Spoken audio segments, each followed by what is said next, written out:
الله وبركاته. بسم الله الرحمن الرحيم. الحمد لله رب العالمين، والصلاة والسلام على أشرف الأنبياء والمرسلين وعلى آله وصحبه أجمعين. اللهم ارزقنا فهم النبيين وحفظ المرسلين وإلهام الملائكة المقربين. اللهم يا فتاح عليم يا فتاح عليم، افتح لنا وذريتنا معرفة العلم فإنك أنت علام الغيوب. وصلى الله على سيدنا محمد نبي الأمي وعلى صحبه وسلم، والحمد لله رب العالمين. Para jemaah Masjid Al-Mu'minun yang dirahmati oleh Allah,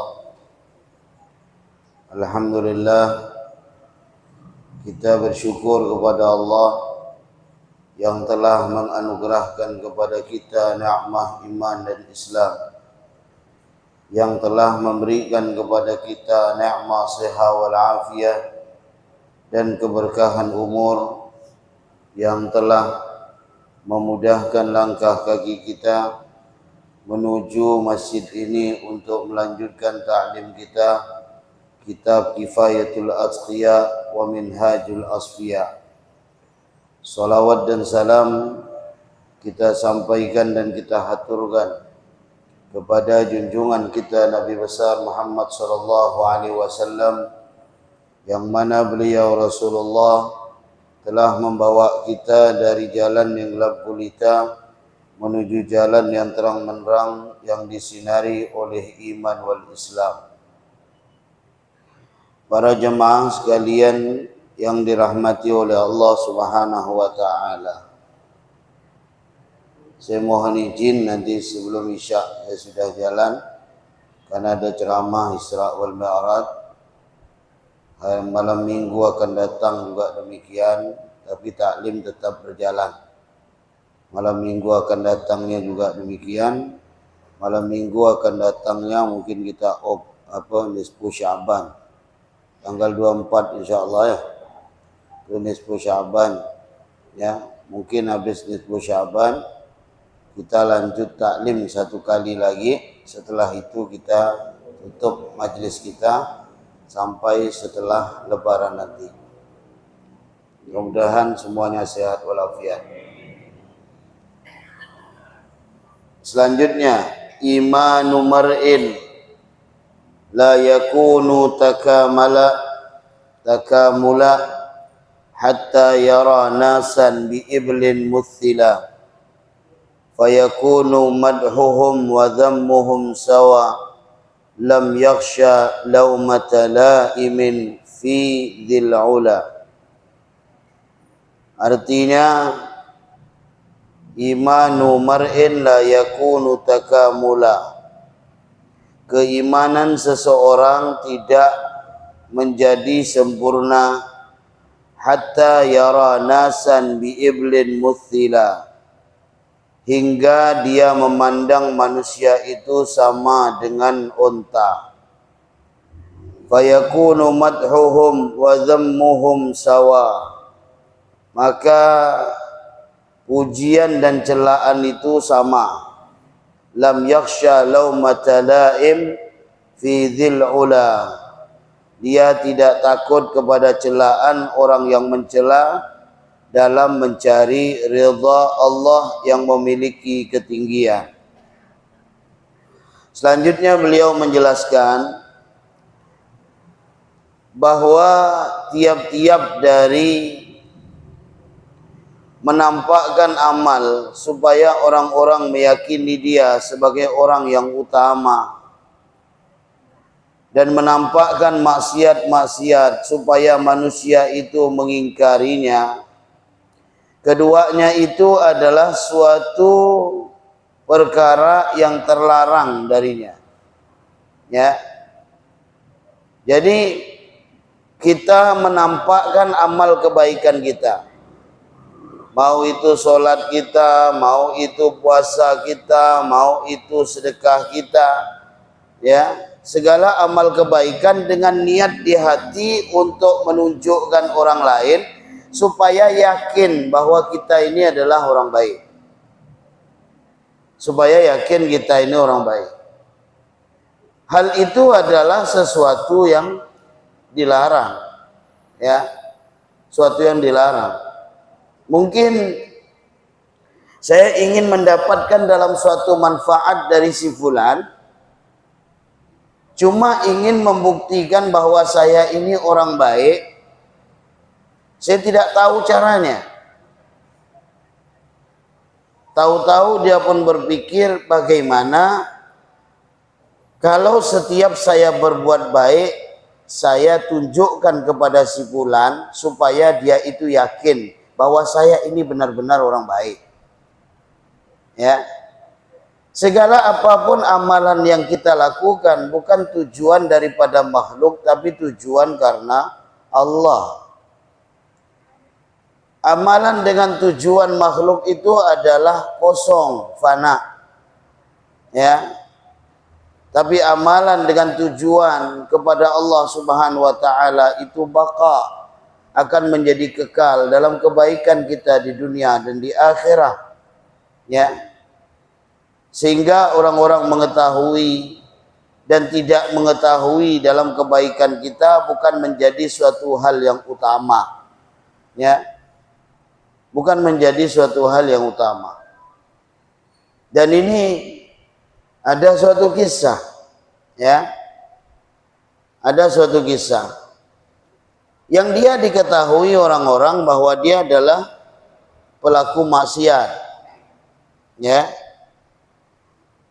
dia setiap malam dia keluar ke diskotik, dia keluar di tempat, ya, perempuan-perempuan, ya, yang tidak benar, sampai orang kampung itu memandangnya bahwa dia adalah seorang yang ahli maksiat. Ya, setiap malam dia keluar. Tiba waktu ini orang ternyata wafat. Ternyata wafat. Subhanallah, istrinya tahu bagaimana kebaikan daripada sang suami. Tapi orang kampung tahu bahwa dia adalah orang yang jahat. Karena dia berusaha untuk menyembunyikan daripada kebaikan yang dia lakukan, dan dia sadar bahwasanya pandangan Allah itu tidak akan pernah ada tertutup selama-lamanya. Sedangkan pandangan manusia itu kadang bisa melihat dan kadang tidak. Kadang sesuatu yang bisa terlihat oleh mata sekalipun di dalam manusia itu ternyata dapat merusak daripada amal yang kita lakukan. Maka subhanallah, yang ada pada saat itu hanya satu orang alim aja. Yang ada hanya satu orang alim aja. Sampai orang kampung tidak ada yang mau berkunjung ke rumahnya. Tidak ada yang mau. Karena diketahui bahwa dia adalah seorang yang ahli maksiat dalam pandangan mereka. Ya. Kemudian si istri pun berdoa kepada Allah Subhanahu wa taala dan ia berkata, "Ya Allah, Engkau mengetahui bahwasanya suamiku adalah orang yang baik, yang tidak pernah menampakkan dalam suatu kebaikan yang dia lakukan kecuali hanya pandangan-Mu, ya Allah.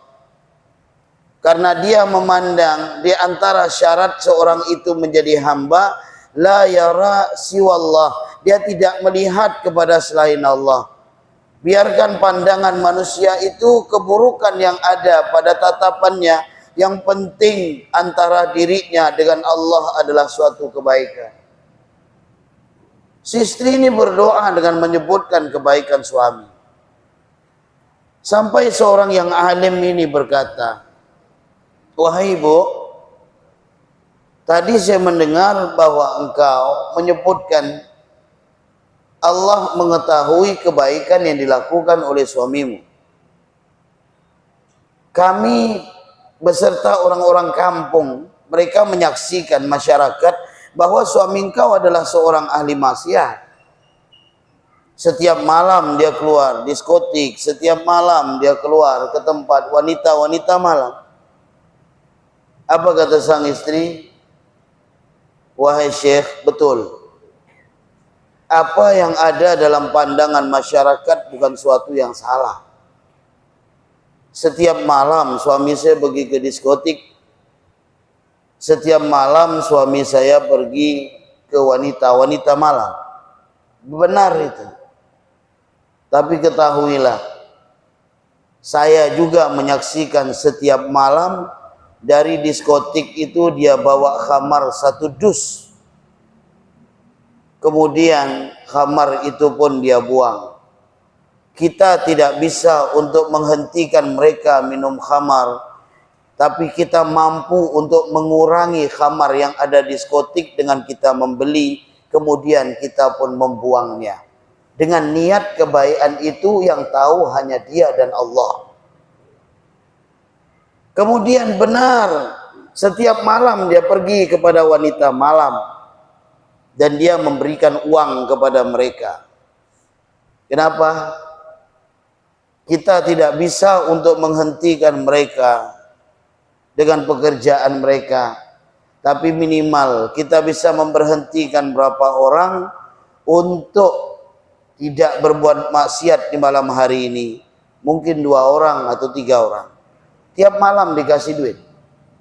Ditanya kepada wanita itu, 1 malam Anda berapa? Dia bilang kami 500 1 malam. Biasa dapat hasil. Ini saya kasih 500. Malam ini ente balik rumah istirahat. 1 malam dia bisa merubahnya. Dia ada rezeki 3 orang dikasihnya. 3 orang, nah 1 malam ini istirahat udah, ya.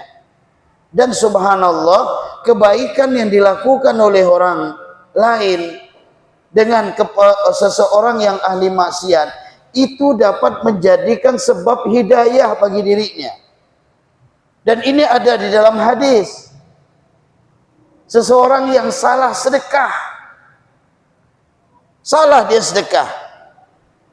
Dia berkata, dia bersedekah, pokoknya malam hari ini saya akan mengeluarkan sedekah. Ya Allah, yang mana orang-orang tidak tahu. Dia pun bersedekah. Sudah, keesokan harinya, ternyata dia pun mendapatkan berita dari masyarakat. Orang yang kau sedekahkan itu ternyata adalah seorang pencuri. Astagfirullah. Saya nampaknya ini salah sedekah. Keesokan harinya dia kembali lagi. Dia minta, ya Allah, pokoknya kali ini saya akan bersedekah. Dan benar tempat sasaran daripada sedekah itu. Dia dapati ada seorang wanita yang miskin, yang memang memerlukan bantuan. Maka dia pun mengeluarkan sedekah. Ternyata wanita itu adalah seorang pekerja malam, ya, ahli zina. Ya Allah, salah dia sedekah.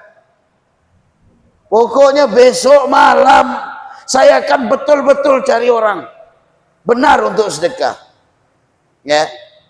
Maka subhanallah, dia pun bersedekah. Alhamdulillah. Ketiga ini saya melihat nampaknya suatu hal yang benar tempat saya untuk mengeluarkan sedekah. Ternyata enggak, salah lagi. Orang kaya yang dikasih itu. Orang kaya. Lalu disampaikan kepadanya bahwasanya semua tiga sedekahnya diterima oleh Allah Subhanahu wa taala. Ketahuilah, sedekahnya kepada seorang pencuri tadi dapat menghentikan daripada pekerjaan haramnya dengan mencuri itu.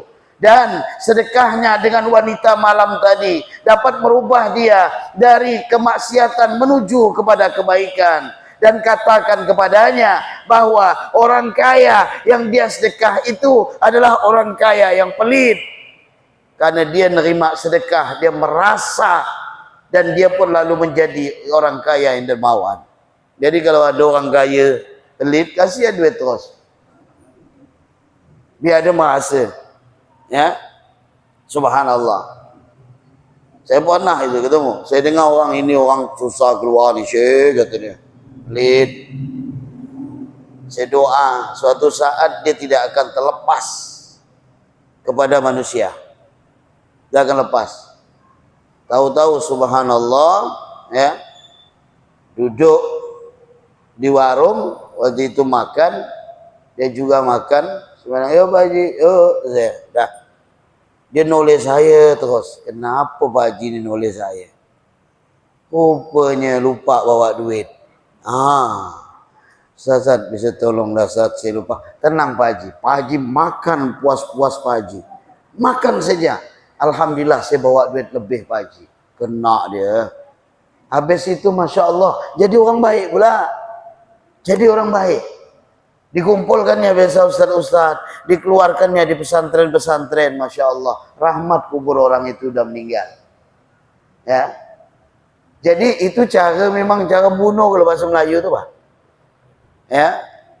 Maka salah. Ternyata adalah suatu kebaikan di pandangan Allah. Ya. Padahal di pandangan manusia ini, sesuatu yang dilakukan adalah kesalahan. Di pandangan Allah kebaikan. Demikian pula yang dilakukan oleh seorang hamba Allah tadi. Di pandangan masyarakat, dia melakukan suatu keburukan. Dan ternyata di pandangan Allah, yang dilaksanakannya adalah suatu kebaikan. Karena tidak ada yang tahu dalam tersembunyi hal yang tidak nampak, kecuali antara hamba dan Allah subhanahu wa ta'ala. Ya. Ini yang pertama. Kemudian menampakkan maksiat supaya manusia itu mengingkarinya. Ya. Ini juga perkara yang dilarang. Ya. Di antara seseorang yang akan diangkat derajatnya oleh Allah Subhanahu wa taala ketika dia dipandang di hadapan manusia itu terhina demi mengejar kemuliaan di hadapan Allah Subhanahu wa taala. Lalu dia pun bermaksiat di depan manusia supaya manusia mengira bahwa dia adalah seorang yang ahli maksiat. Demi mengejar kemuliaan di hadapan Allah. Ini juga cara yang salah. Ini juga cara yang salah. Menampak-nampakkan dalam suatu maksiat yang kita lakukan supaya orang lain mengira pada keburukan kita, itu juga salah. Sementara Allah memiliki nama Satarul Uyub yang selalu menutupi daripada aib-aib hambanya, sementara kita manusia mau buka aib kita seorang. Segala keburukan apapun berusaha manusia itu untuk menutupinya. Cukup antara dia dengan Allah Subhanahu wa taala. Ya. Maka beliau menyebutkan pengarang kitab ini suatu yang mana iman seorang hamba itu tidak akan sempurna kecuali dengannya. Maka beliau berkata, imanu mar'in ya la yakunu takamula.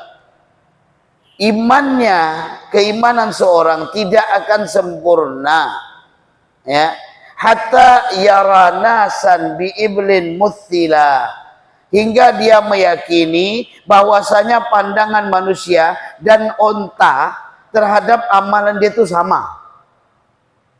Ya. Jadi manusia dan onta mandang dia itu sama. Jadi kalau andai kata manusia memandang amalan dia tidak juga menjadikan hatinya itu riya, ketika manusia tidak memandang dari amalannya juga tidak menjadikan dirinya itu hilang daripada pandangan Allah Subhanahu wa taala. Artinya ibadah dilihat oleh orang lain, tidak dilihat oleh orang lain sama seperti onta nengok kita gitu, Pak. Ya, antum kalau ibadah, antum pergi ibadah di masjid dekat Jabal Rahmah misalnya. Dekat Jabal Rahmah itu kan banyak onta. Tiba-tiba orang penuh, antum pun dapat di teras. Tahu-tahu orang Arab yang sholat menyimpan onta di dekat teras itu. Unta melihat antum solat, kira-kira antum peduli kan tak unta tu mandang? Serah. Cuma unta yang mandang, hewan yang tidak ada akal. Begitu juga manusia ketika memandang antum. Bisa tak jadi seperti unta mandang kita kalau beramal? Ya, ya kalau tempat kita ni sapi dan kambing lah, ya kan? Ketika kita beribadah, tiba-tiba mereka lewat, mereka pun noleh kita gini. Apakah kita peduli dengan tolehan mereka? Tidak. Saya yakin tidak ada orang ibadah nunjukkan sapi begitu dinoleh. Allahu Akbar, sapi nengok saya ni. Gitulah pandangan manusia. Kalau kita ingin sempurna di hadapan Allah Subhanahu wa taala, ya. Karena Nabi Muhammad sallallahu alaihi wasallam mengajarkan kepada kita tidak sempurnanya iman seseorang, ya, hingga manusia itu di sisinya seperti unta-unta, ya. Dan di dalam pandangan mereka itu terhadap amalan, ya begitu. Maka selama dia masih membedakan antara keduanya, maka dia bukan tergolong orang yang ikhlas, ya, bukan tergolong orang ikhlas. Kalau dia bisa untuk menyetarakan ibadahnya seperti bagaimana hewan memandang dirinya, demikian pula manusia memandang dirinya, maka dia tergolong seorang yang selamat dari riya. Maka dia dapat kesempurnaan di ikhlas. Kamalul ikhlas itu dia dapat. Ya. Ya bisa antum lakukan dalam suatu latihan atau kucing. Ya. Ketika antum ibadah, Allahu Akbar, tahu-tahu kucing berada di samping antum. Berada di samping antum.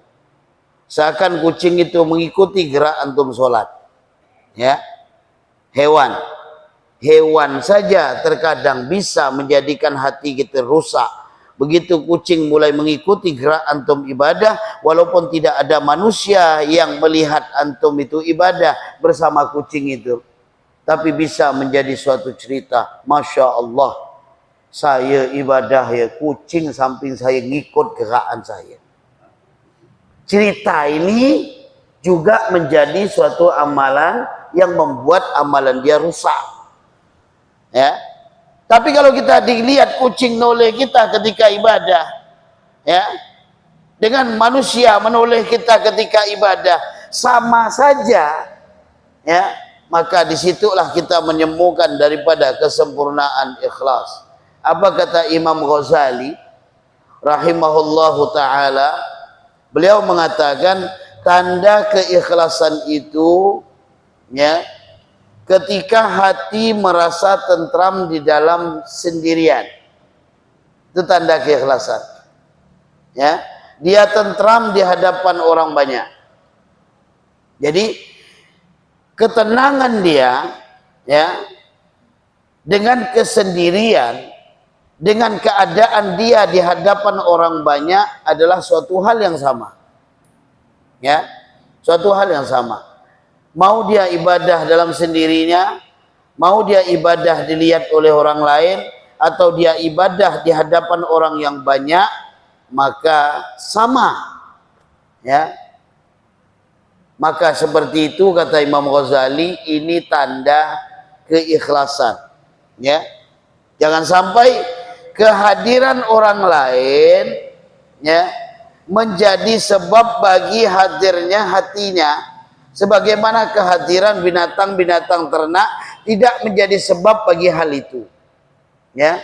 Jadi perkara semuanya adalah perkara yang berhubungan dengan hati. Selama hati ini masih membedakan keadaan-keadaan antara yang disaksikan oleh manusia, yang disaksikan oleh binatang ternak itu berbeda, maka dia tidak akan menemukan suatu keikhlasannya. Ya. Karena hati puncak. Tadi malam kan saya sudah bercerita, hati itu menjadi puncak. Puncak dalam seluruh, ya, akan lurus ketika hati memang lurus. Pikiran akan lurus kalau hati lurus. Jasad akan lurus kalau hati lurus. Ya. Semua anggota tubuh akan tampak bahagia kalau hatinya bahagia. Tadi malam sudah saya jelaskan. Saya beri contoh. Ada orang berdagang pergi ke pergi ke Rasau. Dia pergi ke Rasau. Tiba-tiba begitu dia pergi ke Rasau, subhanallah, ya, dia balik, dia tidak dapat, dagangan dia tak laris, tak laku dagangannya. Tahu-tahu di tengah Ayani 2 tu arteris Padio hujan, ya, hujan. Dia pun balik, besok pagi dia demam. Begitu ditanya oleh orang, kenapa engkau demam? Pasti dia akan menjawab karena hujan. Betul?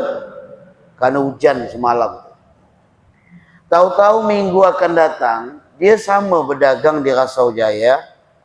Dia pun subhanallah laris, dapat untung 2 juta. Ya kan? Balik hujan. Hujan. Besok demam ke tak? Besok demam tak? Ngapa pula tak ada? Berarti yang menyebabkan dia sakit itu kira-kira hujan ke hati dia? Hati dia. Kenapa sampai ke minggu yang akan Ahad yang akan datang, pekan akan datang dia berdagang, sama posisinya hujan, tapi malah hujan panas pula. Tak ada pula dia demam. Karena hati dia itu bahagia dapat untung 2 juta. Maka ketika hati kita ini mulai, ya, tidak tenang, seluruh anggota tubuh kita ini tidak tenang. Tidak tenang. Orang yang sholatnya ketika hatinya tidak tenang, ya, maka dia tidak akan menemukan kekhusyuan di dalam sholatnya. Ya. Lah kenapa? Karena pikirannya pasti tidak tenang, anggota tubuhnya pasti tidak tenang. Ya. Tapi kalau hatinya menjadi tenang, seluruh rangkaian ibadahnya itu menjadi tenang. Ya, di situ sehingga tampaknya seseorang itu, ya, apakah dia bagian orang ikhlas dan tidak, bagaimana keberadaan hatinya ketika orang ramai dan ketika di hadapan banyaknya binatang-binatang sama. Tidak ada suatu perbedaan dalam kehadiran hatinya ketika menghadap Allah. Ya, itu ibaratkan suatu contoh yang diberikan. Ya, maka kalau andai kata selama dia masih membedakan keadaan apa yang disaksikannya manusia dan oleh binatang ternak ternyata beda pandangannya, maka dia keluar daripada, ya, beningnya keikhlasan, keluar dia. Dia adalah seorang yang mengotori daripada batinnya dengan suatu perkara yang syirik, ya, perkara yang syirik. Lah kenapa disebut perkara yang syirik? Karena dia beribadah dengan tujuan daripada manusia, ya. Dan dia lebih samar daripada riak yang dia lakukan itu, sehingga berubah hatinya menjadi hitam, ya, di atas batu yang begitu keras. Untuk dikikis itu kan sulit, ya. Maka penyusun di dalam bait ini mengatakan, ya, Sayyid Bakari mengatakan, menyebutkan bahwasanya apabila disaksikan daripada manusia dan onta itu sama, maka dia adalah pujian dan celaan mereka kepadanya adalah sama. Ya. Maka ada orang yang muji dia dengan celanya sama. Di situ antum muji. Mau muji kadar bagaimana kesempurnaan tujuan antum di dalam melakukan kebaikan karena Allah, lihat orang muji dengan orang celah, sama benda. Ada orang muji antum, Masya Allah, ini. Dah. Sementara di sebelah kirinya ada orang mencela antum. Ya. Kalau posisi, ya, Di dalam kegembiraan hati itu sama, mau dipuji dengan dicela ke sama, berarti antum udah menemukan kesempurnaan keikhlasan. Ya, tapi kan bakat nih. Kata-kata begitu dipuji melambung, begitu dicela menghadang. Ah, gitu kan? Oh, dipuji orang, tak ada seberapa saya nih, masih jauh saya nih. Ya Allah, ya. Maka gimana lah caranya supaya antum itu kalau dipuji orang tidak melambung? Caranya bagaimana? Dalam hati antum ucapkan, ya Allah, saya lebih tahu dengan diri saya dibandingkan orang yang memuji itu. Itu cara ngilangkannya supaya antum tidak sombong. Tiap dipuji oleh orang, saya lebih tahu diri saya dibandingkan orang itu. Ya. Orang muji antum, masya Allah, antum punya wajah bercahaya, ibadah antum nih kayaknya memang luar biasa. Orang muji, dan orang tidak melihat antum secara langsung. Pada saat itu hati antum mengucapkan, ya Allah, ya, saya lebih tahu bagaimana keadaan ibadah saya dibandingkan orang itu. Kita tahu kekurangan-kekurangan kita. Jadi bukan memandang suatu kelebihan yang diucapkannya, tapi pandanglah suatu kekurangan yang ada pada diri kita, sehingga kita sadar. Kalau suatu saat kita dimuliakan oleh manusia, itu karena Allah menutupi aib kita. Kalau suatu saat kita itu dicela oleh manusia, karena Allah itu menutupi suatu kemuliaan kita, gitu. Maka kita pun berserah kepada apa yang telah dijalankan oleh Allah Subhanahu wa taala, yang diatur oleh Allah. Orang mencela kita dengan keburukan kita, padahal tidak akan mungkin suatu keburukan itu akan dilakukan bagi setiap umat Nabi Muhammad secara menyeluruh. Saya, setiap umat Rasulullah, ya, ketika kita bersaksi, isyhadu ala anna hadzal mayyit khair, kita tahu orang itu adalah orang yang jahat, buruk, saya ucapkan khair. Saya ucapkan khair. Ya, sampai orang-orang heran, Ustaz, ini orang ahli maksiat, Ustaz, ngapa antum tadi kuat benar mengucapkan khair? Saya bilang, antum hanya menyaksikan dalam pandangan mata antum dari kemaksiatannya, sementara Allah mengetahui batinnya yang bersih. Karena saya yakin setiap umat Nabi Muhammad, sejahat apapun ada kebaikan yang dilakukannya. Saya yakin gitu. Saya yakin gitu. Umat Rasulullah itu kalau dibuka hati, di dalam hatinya mereka menginginkan kebaikan. Karena berapa kali saya ini bertemu dengan orang seperti itu, ya, mereka selalu mengatakan, saya tanya, bang, suatu keburukan yang abang lakukan, kalau andai kata abang saksikan di hadapan mata abang, anak-anak abang melakukan dalam hal ini bagaimana? Netes air mata, dia nangis. Dia mengucapkan apa, Ustaz? Cukuplah pada saya yang saya jujur terkalahkan dengan nafsu saya. Tapi saya tidak berharap anak-anak saya akan melakukan suatu hal yang sama dengan keburukan yang saya lakukan. Berarti setiap umat Nabi Muhammad menginginkan pada kebaikan. Pasti ada kebaikan. Ketika kita membaca dalam hadis, kita lihat. Kita tidak tahu. Karena itu di hadapan Allah Subhanahu wa taala.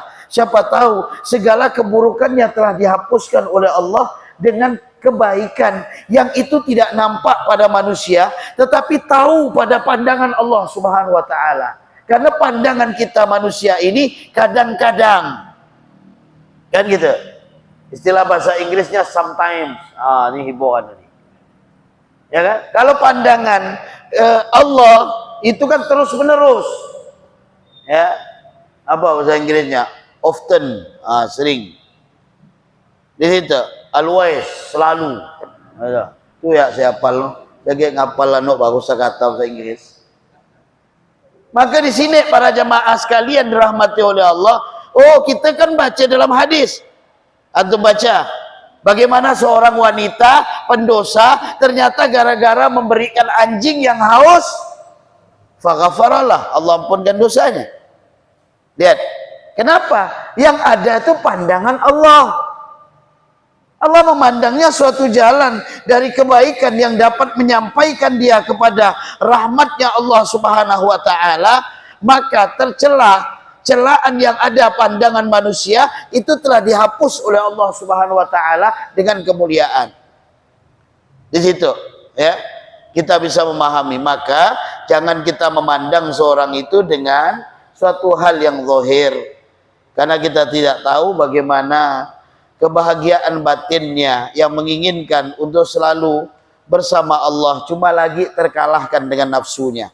Ketika Allah mengangkat hatinya dengan rahmat, maka reduplah nafsunya dan tergeraklah anggota tubuhnya untuk melakukan jalan yang mampu menyampaikan kepada rahmat Allah Subhanahu wa ta'ala. Ya. Jadi begitu, ketika kita ingin memahami apa yang dikatakan oleh pengarang ini, ya. Kemudian jika celaan itu tidak merubah dia dan pujian tidak menggembirakan, orang yang amalnya itu karena Allah, dia tidak peduli mau pujian atau celaan.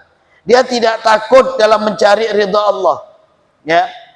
Karena yang memiliki daripada kemuliaan itu Allah. Suatu saat orang mencela antum, antum sulit supaya tidak marah, ini payah. Orang celah kita senyum, masya Allah, ya. Saya menemukan satu orang, Allah yarham, ya, Allah yarham. Itu contoh bagi saya, contoh bagi saya. Dan saya sering waktu di Jakarta ceramah di majelis beliau. Dulu siapa? Allah yarham Habib Munzir Al-Musawah. Habib Munzir Al-Musawah. Ya. Pada saat seseorang mencela beliau, ya, langsung yang diajarkan apa? Yang diajarkan berarti memang saya yang salah. Kita tuh nunggukan suuzon beliau tuh payah benar. Kalau ada orang bercerita tentang buruk sangka kepada seseorang, yang dicarinya bukan sangkaan tapi kebaikan. Dan antum tahu itu siapa? Itu amalan Nabi Isa alaihissalam. Nabi Isa suatu saat jalan bersama kaumnya, melewati, maka dilihat ada bangkai anjing yang busuk. Semua kaumnya menutup hidung dan berkata kepada Nabi Isa, wahai Isa, lihat anjing itu busuk dan bangkai. Ini hewan. Apa kata Nabi Isa? Ya Allah, gigi anjing itu putih ya, kata Nabi Isa. Giginya putih ya. Artinya di saat dia udah jadi bangkai, di saat dia sudah menjadi hewan yang pandangan orang lain merusak dalam penciuman, tapi Nabi Isa selalu berusaha untuk mencari celah baiknya. Itu. Jadi kalau antum ada dengar cerita orang buruk sangka dengan seseorang, cepat otak antum tuh pikir kebaikan dia. Pasti ada. Pasti ada. Ya. Masya Allah, orang ini nih, ya Allah, orang kulit hitam, orang itu tuh ya beginian. Orang tuh mulai, ya, nampaknya banyak dosa dengan hitamnya tuh begini udah. Suatu saat antum bukan kembali, Masya Allah, saya pernah menyaksikan dia, ya, sujud kepada Allah yang begitu lama, bahkan dengan tangisan. Sebutkan langsung kebaikan orang. Kalau ada orang mencela kepada yang lain, sebutkan dari hal kebaikannya, ya. Itu Nabi Allah Isa alaihissalam. Kenapa? Kecelaan tidak membuat antum itu berubah. Gimana caranya? Ingat bahwasanya yang memiliki karam adalah Allah.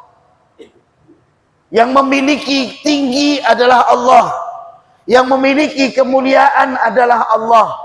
Celaan dia tidak mengurangi kemuliaan saya di hadapan Allah Subhanahu wa ta'ala.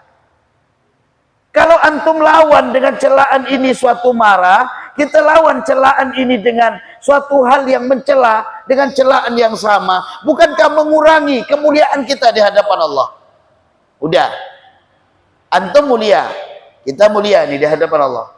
Ada orang celah. Oh tuh ibadah, nunjuk-nunjukkan orang ya begini, apa begini. Pokoknya orang ini lah. Antum marah, kau lebih parah lagi daripada ini. Kau tu bukan, aku tak tahu macam kau ni begini, kita lawan. Budakkah kemuliaan Allah ni semakin berkurang karena kita udah jadi seperti dia. Sehingga Nabi Muhammad begitu ketika dikatakan oleh Abu Lahab celaka, apakah Rasulullah balikkan dengan kata celaka? Enggak. Bayangkan, Abu Lahab itu berkata, "Tabbanlaka ya Muhammad." Celaka engkau wahai Muhammad. Tidak balas Rasulullah. Diam Nabi. Coba kalau kita, celaka engkau, kau lebih celaka lagi. Gitu. Rasulullah tidak balas. Tapi lihat, hati-hati para jamaah. Kalau antum ketika mencela orang lain dia diam, ketika antum memberikan suatu kata-kata yang menyakitkan bagi orang lain dia diam, dia tidak marah, itu lebih ditakuti daripada dia balas. Kenapa? Diamnya menyambungkan hatinya dengan Allah, maka Allah yang akan membalas langsung. Itulah yang dilakukan Nabi Muhammad. Ketika Abu Lahab mengatakan, "Tabbanlaka ya Muhammad," celaka engkau wahai Muhammad, Rasulullah diam. Siapa yang membalas? Allah. Turun surah Al-Lahab. Tabbat yada abi lahabiu watab, celaka dua tangan Abu Lahab. Nah, di situ. Insyaallah. Selanjutnya kita akan lanjutkan amalun li ajlin nasyirkun tarkuhu lin nasi zaka huwa riya'u sabah lillah. Ya, insyaallah akan kita jelaskan apa pada syair, pada gasidah, pada bait selanjutnya yang dijelaskan oleh Sayyid Bakari dalam kitab Kifayatul Asqiya. Mohon maaf yang sebesar-besarnya. Rabbana atina fid dunya hasanah wa fil akhirati hasanah wa qina adzabannar. Sallallahu alaihi wasallam Muhammad wa ala wasallam. Alhamdulillahirabbil alamin. Subhanakallahumma bihamdika asyhadu an la ilaha illa anta astaghfiruka wa atubu ilaik. Wassalamualaikum warahmatullahi wabarakatuh.